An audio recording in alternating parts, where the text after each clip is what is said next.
प्रिय दर्शकों, सादर नमस्कार। आपने थंबनेल में बिल्कुल सही पढ़ा है कि मीटू का अपमान या ब्रह्मचर्य सेलिबेसी का सम्मान, क्या चाहिए आपको, इसी की हम आज चर्चा करने जा रहे हैं। जैसा आप देख ही पा रहे होंगे, हमारे समाज में आज कितनी विकृति आ चुकी है। इस विकृति को किस प्रकार दूर किया जाए, तो मुझे लगता है कि यह जानकारी से ही कर पाएंगे, और उन जानकारियों को जब हम आचरण में उतारेंगे तभी हमारा समाज भी सुधरेगा और हम व्यक्तिगत रूप से भी सुधर सकते हैं। तो उसी दिशा में हमारा यह वीडियो उन सबों को समर्पित है जो अपने चेतना स्तर को थोड़ा सा ऊपर करके समाज को सुधारने की दिशा में कुछ करना चाहते हैं। हमारी भारतीय संस्कृति में मनुष्य जीवन को प्रमुखतः 4 आश्रमों में बांटा गया है: ब्रह्मचर्य, गृहस्थ, वानप्रस्थ और संन्यास। यूँ तो सभी आश्रम धर्मों का श्रद्धा, विश्वास पूर्वक, नियमानुसार, दृढ़ता पूर्वक पालन करने का विशेष महत्व है, किंतु उन सबों में ब्रह्मचर्य की महिमा सर्वाधिक है।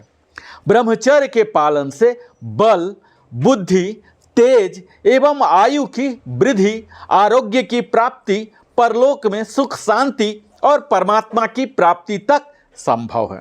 तो इस वीडियो में आप ब्रह्मचर्य के बारे में ही जानने जा रहे हैं। इसकी क्या परिभाषा है, अलग अलग दार्शनिकों ने ब्रह्मचर्य को अलग तरीकों से परिभाषित किया है। कुछ विचारकों का मानना है कि यह ब्रह्मचर्य सिर्फ एक चीज नहीं है, जबकि यह हमारे संपूर्ण जीवन को शामिल करता है, जो कि हमारी आध्यात्मिकता को परिपूर्ण करता है और मोक्ष तक प्रशस्त कराने की इस ब्रह्मचर्य में क्षमता होती है। तो इस वीडियो में मैं संपूर्ण अर्थ को न लेते हुए हम एक सूक्ष्म अर्थ को ही यहाँ ब्रह्मचर्य का परिभाषित और आगे बात करेंगे। इस ब्रह्मचर्य की श्रृंखला में आप कई बातें देखेंगे। तो इस श्रृंखला की प्रथम वीडियो में आप प्रमुखतः देखेंगे कि ब्रह्मचर्य आखिर होता क्या है। इसे आप भली भांति इस प्रथम वीडियो में समझ लें। तो इन सब बातों को जानने से पहले आपको यह जानना जरूरी है कि ब्रह्मचर्य शब्द का यौगिक अर्थ क्या है। तो ब्रह्म की प्राप्ति के लिए वेदों का अध्ययन करना, ब्रह्म के लिए, ब्रह्म की प्राप्ति के लिए आचरण करना। प्राचीन काल में छात्रगण ब्रह्म प्राप्ति के लिए ही गुरु के यहाँ रहकर सावधानी के साथ वीर्य की रक्षा करते हुए वेदाध्ययन करते थे। इसीलिए धीरे धीरे ब्रह्मचर्य शब्द वीर्य रक्षा के अर्थ में रूढ़ हो गया, जो हम सब यही समझ पाते हैं।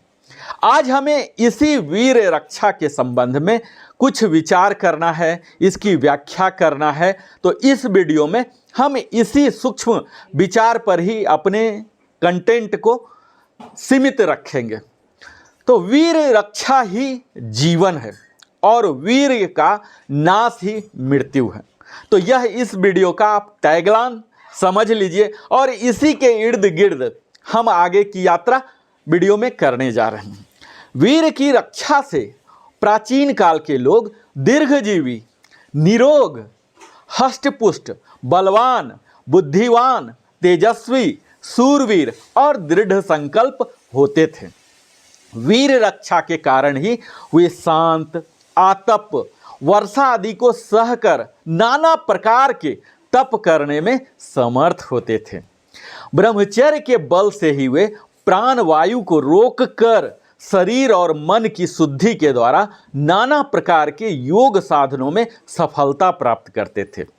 ब्रह्मचर्य के बल से ही वे थोड़े ही समय में नाना प्रकार की विद्याओं से सीखकर अपने ज्ञान के द्वारा अपना और जगत का लौकिक एवं पारमार्थिक दोनों प्रकार का कल्याण करने में सामर्थ्य होते थे। शरीर में सार वस्तु वीर्य ही है।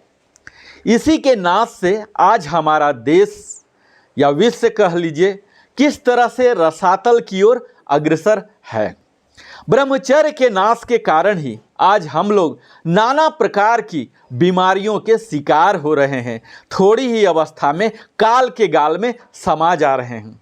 इसी के कारण आज हम लोग अपने बल, तेज, वीरता और आत्मसम्मान को खोकर पराधीनता की बेड़ी में जकड़े हुए हैं।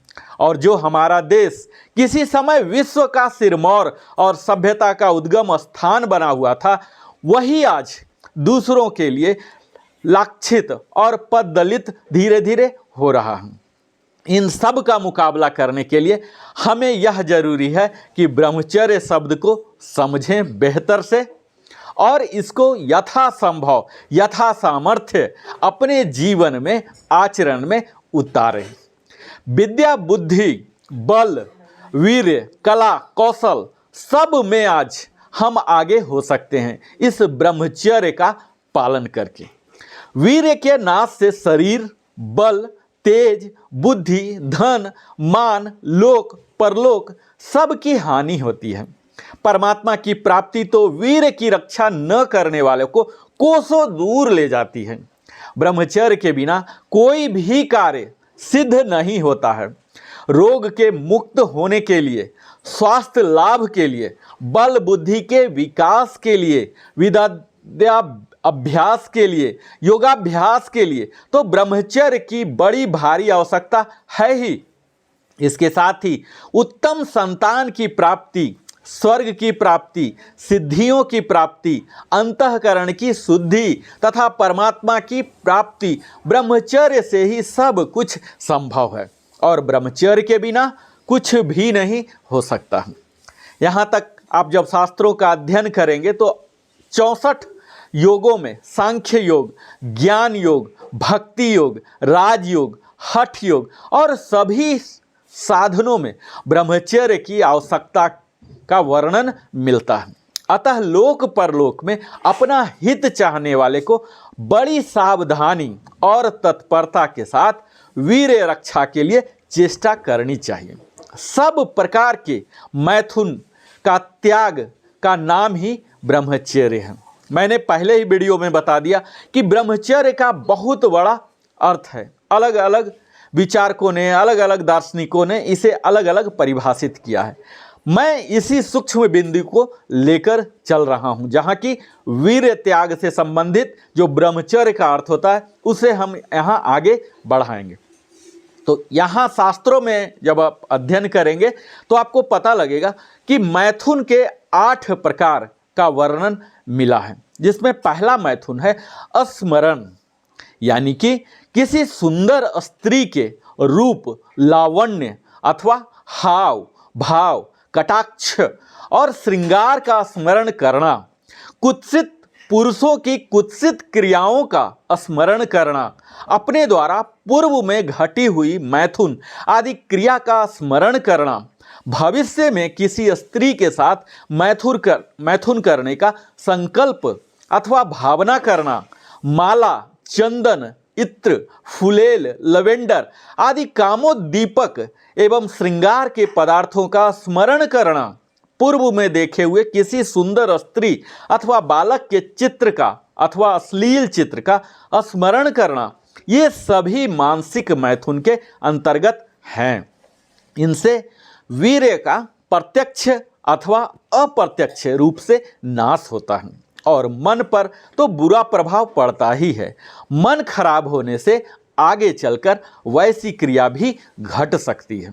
इसीलिए सबों को ब्रह्मचर्य का पालन करने चाहिए और उक्त सभी प्रकार के मानसिक मैथुन का त्याग कर दें, जिससे मन में कामोद्दीपन हो ऐसा कोई संकल्प ही ना करें और यदि हो जाए तो उसका तत्काल अपने विवेक और विचार के द्वारा तुरंत त्याग कर दें। दूसरा है श्रवण, गंदे एवं कामोद्दीपक एवं श्रृंगार रस के गानों को सुनना, श्रृंगार रस का गद्य पदात्मक वर्णन सुनना, स्त्रियों के रूप लावण्य तथा अंगों का वर्णन सुनना, उनके हाव भाव कटाक्ष का वर्णन सुनना, काम विषयक बातें सुनना आदि ये सभी श्रवण रूप मैथुन के अंतर्गत आते हैं। ब्रह्मचारी को चाहिए कि वह उक्त सभी प्रकार के श्रवण का त्याग कर दे। तीसरा आता है कीर्तन, अश्लील बातों का कथन, श्रृंगार रस का वर्णन, स्त्रियों के रूप लावण्य, यौवन और श्रृंगार की प्रशंसा तथा उनके हाव भाव, कटाक्ष आदि का वर्णन, विलासिता का वर्णन, कामोद्दीपक अथवा गंदे गीत गाना तथा ऐसे साहित्य को पढ़ना और दूसरे को सुनाना तथा कथा आदि ऐसे प्रसंगों को विस्तार के साथ कहना, ये सभी कीर्तन रूप मैथुन के अंतर्गत हैं। ब्रह्मचारी को चाहिए कि वे इन सब का त्याग कर दें। चौथा होता है प्रेक्षण। स्त्रियों के रूप लावण्य, श्रृंगार तथा उनके अंगों की रचना को देखना, किसी सुंदरी स्त्री अथवा सुंदर बालक के रूप में या चित्र को देखना, नाटक सिनेमा देखना, कामोद्दीपक वस्तुओं तथा सजावट के सामान को देखना, दर्पण आदि में अपना रूप तथा श्रृंगार देखना, यह सभी प्रेक्षण रूप के मैथुन के अंतर्गत हैं। ब्रह्मचारी को चाहिए कि यह जानबूझकर तो इन वस्तुओं को देखे ही नहीं, और यदि भूल से इन पर दृष्टि पड़ जाए तो इन्हें स्वप्नवत, मायामय, नाशवान एवं दुख रूप समझकर तुरंत इन पर से दृष्टि हटा लें, दृष्टि से इन पर ठहरने ही ना दें। पांचवा आता है केली। स्त्रियों के साथ हंसी मजाक करना, नाचना गाना, आमोद प्रमोद के लिए क्लब समारोह में जाना, जल विहार करना, फाग खेलना, गंदी चेष्टाएं करना, स्त्री संग करना आदि ये सभी केली रूप मैथुन के अंतर्गत हैं। ब्रह्मचारी को इन सब का सर्वथा त्याग कर देना चाहिए। छठा होता है श्रृंगार। अपने को सुंदर दिखलाने के लिए बाल संवारना, कंघी करना, काकुल रखना, शरीर को वस्त्राभूषण से सजाना, इत्र, फुलेल, लवेंडर आदि का व्यवहार करना, फूलों की माला धारण करना, ये सब सुरमा लगाना, उबटन करना, साबुन तेल लगाना, पाउडर लगाना, दांतों में मिश्री लगाना, दांतों में सोना जड़वाना, शौक के लिए बिना आवश्यकता के चश्मा लगाना, होठ लाल करने के लिए खाना, पान खाना, यह सभी श्रृंगार के अंतर्गत आते हैं। दूसरों के चित्त को आकर्षित करने के उद्देश्य से किया हुआ यह सभी श्रृंगार कामोद्दीपक अथवा मैथुन का अंग होने के कारण ब्रह्मचारी के लिए सर्वथा त्याज्य है। कुमारी कन्याओं, बालकों, विधवाओं, सन्यासियों एवं वानप्रस्थों को तो उक्त सभी प्रकार के श्रृंगार में सर्वथा बचना ही चाहिए। यहाँ तक कि विवाहित स्त्री पुरुषों को भी ऋतु काल में सहवास के समय के अतिरिक्त और समय में इन सभी श्रृंगारों में यथासंभव बचना चाहिए। सातवां है गुह भाषण। स्त्रियों के साथ एकांत में अश्लील बातें करना, उनके रूप लावण्य, यौवन और श्रृंगार की प्रशंसा करना, हंसी मजाक करना, यह सभी गुह्य भाषण रूप मैथुन के अंतर्गत आते हैं। अतएव ब्रह्मचारी के लिए ये सर्वथा त्याज्य हैं। आठवां आता है स्पर्श, जो कि अंतिम है पर बड़ा ही महत्वपूर्ण है। काम बुद्धि से किसी स्त्री अथवा बालक का स्पर्श करना, चुंबन करना, आलिंगन करना, कामोद्दीपक पदार्थों का स्पर्श करना आदि यह सभी स्पर्श रूप मैथुन के अंतर्गत हैं। अतएव ब्रह्मचर्य व्रत का पालन करने वाले के लिए ये सर्वथा त्याज्य हैं। ये बातें पुरुषों को लक्ष्य में रहकर ही मैं कह रहा हूँ। स्त्रियों के लिए भी पुरुषों के संबंध में यही सारी बात लागू होती है और उन्हें भी यह समझना चाहिए। पुरुषों को पर स्त्री के साथ और स्त्रियों को पर पुरुष के साथ तो इन आठों प्रकार के मैथुनों का त्याग कर हर हालत में त्याग करना ही चाहिए। ऐसा न करने वाले महान पाप के भागी होते हैं और इस लोक में तथा परलोक में महान दुख भोगते हैं। गृहस्थों को अपनी विवाहिता पत्नी के साथ भी ऋतुकाल की अनिंदित रात्रियों को छोड़कर शेष समय में उक्त आठों प्रकार के मैथुनों से बचना चाहिए। ऐसा करने वाले गृहस्थ होते हुए भी ब्रह्मचारी हैं। तो आप समझ पा रहे होंगे कि ब्रह्मचारी के लिए सन्यासी होना जरूरी नहीं है। हम गृहस्थ जीवन में फैमिली लाइफ को बिताते हुए भी ब्रह्मचर्य व्रत का पालन कर सकते हैं। बाकी 3 आश्रम वाले तथा विधवा स्त्रियों के लिए तो सभी अवस्थाओं में उक्त 8 प्रकार के मैथुनों का त्याग सर्वथा अनिवार्य है। परमात्म प्राप्ति के उद्देश्य से किए गए ये सब ब्रह्मचर्य के पालन मात्र से मनुष्य का कल्याण हो सकता है, हम सब का कल्याण हो सकता है। यह बात स्वयं श्री कृष्ण ने गीता के 8वें अध्याय के 11वें श्लोक में कही है। भगवान कहते हैं, यद् क्षरम वेद विदो वदन्ति विश्यन्ति यद्यतयो वीतरागः यदिच्छन्तो ब्रह्मचर्य चरन्ति तत्पदम संग्रहणे प्रवक्षे।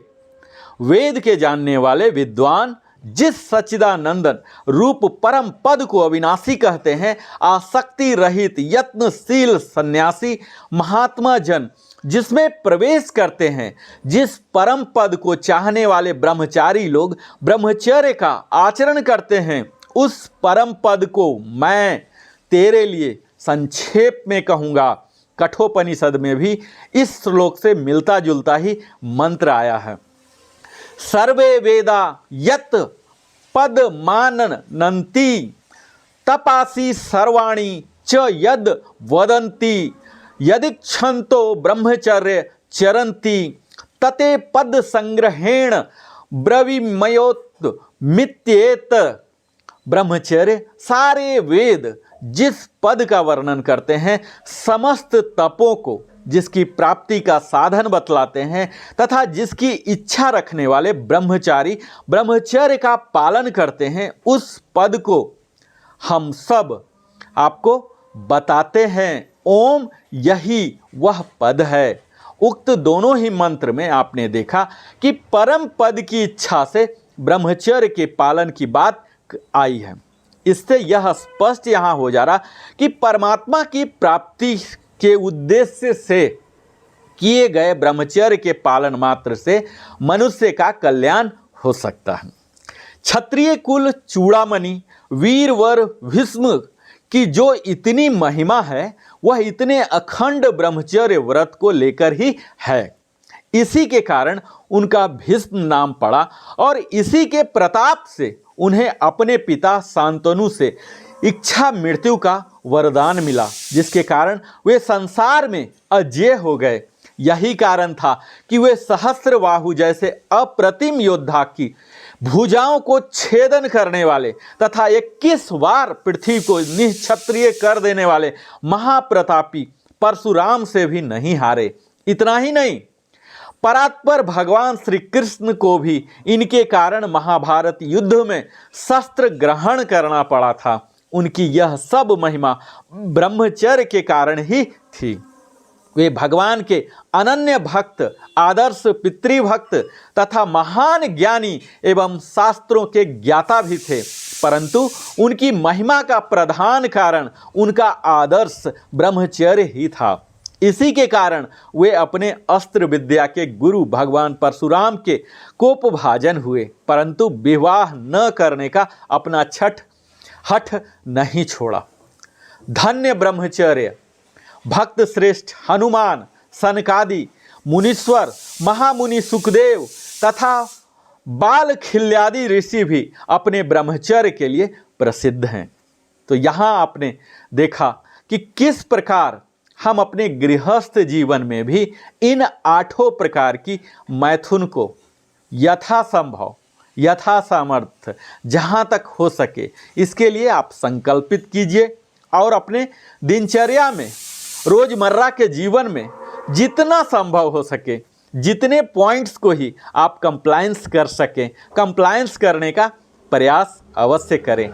तभी यह हमारा समाज स्त्रियों का सशक्तिकरण के दिशा में भी काम कर सकता है, खुद का व्यक्तिगत कल्याण करवा सकता है, इस विश्व के कल्याण की दिशा में भी हम अग्रसर हो सकते हैं। यह सब संभव है ब्रह्मचर्य के पालन से ही। तो आज इस वीडियो को सुनने देखने से आपको यह स्पष्ट हो चुका होगा कि ब्रह्मचर्य का अर्थ बहुत ही विशाल है, जो कि प्रमुखतः ब्रह्म को आचरण करने वाले, ब्रह्म को प्राप्त करने के लिए जो कुछ भी करना पड़ता है वह सारी चीज यहाँ शामिल होती है। हालांकि मैंने इस वीडियो में उस ब्रह्मचर्य का एक सूक्ष्म रूप है, एक छोटा सा हिस्सा है वीर रक्षा, उसको हमने कवर किया। इस ब्रह्मचर्य की श्रृंखला में आप हमारे साथ बने रहें। हम इसमें तमाम और भी कई बातें करने जा रहे हैं, जिसमें हम आगे की वीडियो की बात करेंगे कि ब्रह्मचर्य की रक्षा से क्या लाभ है और उसके नाश से क्या हानियां हैं, इनको किस तरह से प्राप्त किया जाए, ये तमाम बात हम करेंगे। हमारे साथ लिविंग हैप्पीली में आप इसी प्रकार अपने जीवन का बहुमूल्य समय देते हैं, इसके लिए नरेंद्र कुमार कथावाचक की ओर से हृदय की गहराइयों से बहुत बहुत धन्यवाद। और अगर अभी तक आपने हमारे चैनल को सब्सक्राइब नहीं किया है तो अवश्य सब्सक्राइब करें, वहाँ रेड बटन है, इसे सब्सक्राइब करें। आपके सब्सक्रिप्शन से हमारे चैनल को ग्रोथ और डेवलप होने का अवसर मिलेगा। इसे लाइक कीजिए और अगर लगता है कि यह ब्रह्मचर्य की जानकारी आपके जीवन में कुछ वैल्यू एडिशन किया है तो इसको आप अपने मित्रों के साथ, संबंधियों के साथ भी साझा करें, शेयर करें और बेल आइकन तो अवश्य ही हिट करें ताकि हमारी हर वीडियो की नोटिफिकेशन आपको तुरंत मिल सके और आप अपने सुविधाजनक समय में उसको देख और सुन सके। बहुत बहुत धन्यवाद, फिर से मिलता हूँ।